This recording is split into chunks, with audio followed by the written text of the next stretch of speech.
किसी गांव में हीरा व चमन नाम के दो आदमी रहते थे। हीरा साहूकार था तो चमन बहुत गरीब। इसके बावजूद भी उन दोनों में गहरी मित्रता थी। वे दोनों जहां भी जाते इकट्ठे होकर जाते।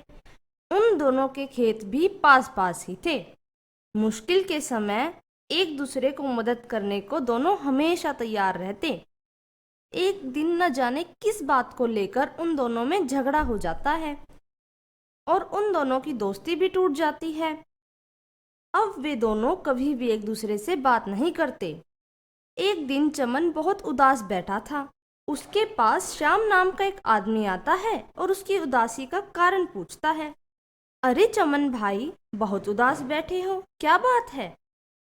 श्याम भाई, तुम तो जानती ही हो कि पिछले साल बारिश न होने की वजह से फसल नहीं हो पाई थी। इसीलिए जो अनाज बीज के लिए रखा था वो भी सारा खा लिया गया। अब बारिश हो चुकी है, सब लोग अपने अपने खेतों में बीज डाल रहे हैं और मेरे पास न तो बीज है और न बीज खरीदने के लिए पैसे। कह तो तुम ठीक ही रहे हो भाई, मेरे पास भी थोड़ा ही बीज बचा हुआ था, सो मैंने भी बो दिया, नहीं तो उनमें से तुम्हें कुछ दे देता। श्याम भाई, अगर बीज नहीं डाला तो फसल नहीं होगी और अगर फसल नहीं हुई तो खाएंगे क्या? ऐसे तो बच्चे भूखे मर जाएंगे। तुम अपने पुराने दोस्त हीरा से क्यों नहीं मदद मांग लेते? वो तो साहूकार है, मुझे लगता है वो जरूर तुम्हारी मदद करेगा। किस मुंह से उसके पास जाऊं? मैंने ही तो उससे झगड़ा किया था। नहीं नहीं, मैं उसके पास नहीं जाऊंगा। फिर तो भगवान ही तुम्हारा मालिक है भाई। अच्छा, मैं चलता हूँ। चमन दुखी होकर गांव के बाहर एक पेड़ के नीचे बैठा भगवान से प्रार्थना करता है। हे भगवान, मेरी मदद करो। यदि फसल नहीं हुई तो मेरा परिवार भूख से मर जाएगा। तभी चमन जिस पेड़ के नीचे बैठा था उस पेड़ से आवाज आती है।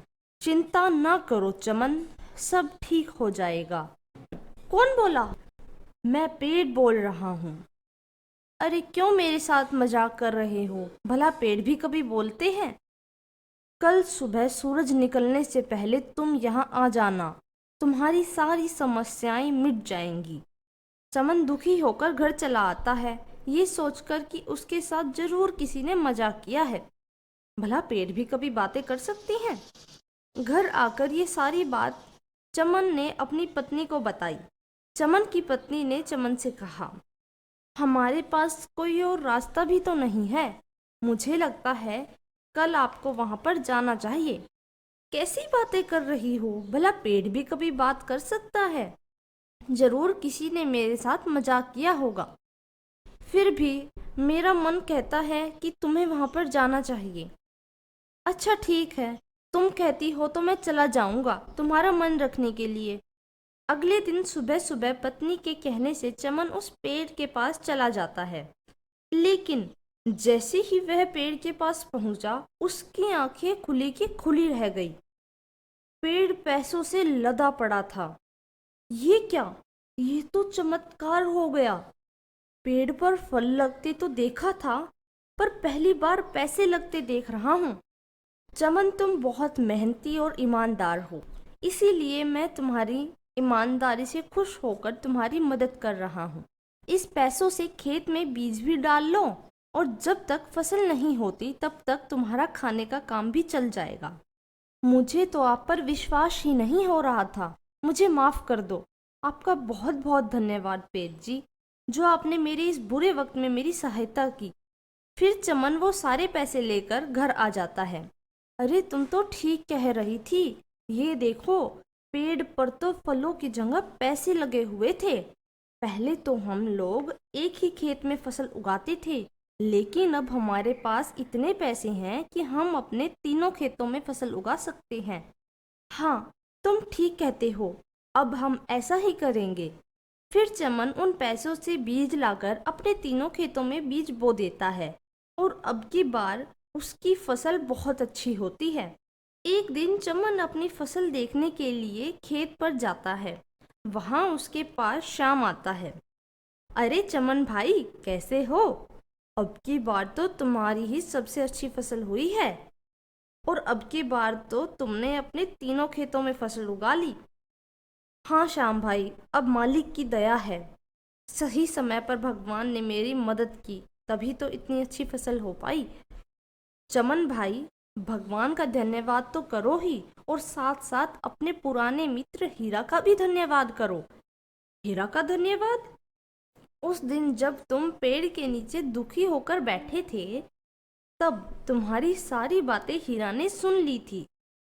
अब चूंकि तुम्हारी और उसकी बोलचाल नहीं है, तो उसने अपने पुराने मित्र की मुसीबत में मदद करने का वो पेड़ वाला तरीका अपनाया, क्योंकि हीरा जानता था कि सीधे सीधे तुम उससे मदद लोगे नहीं।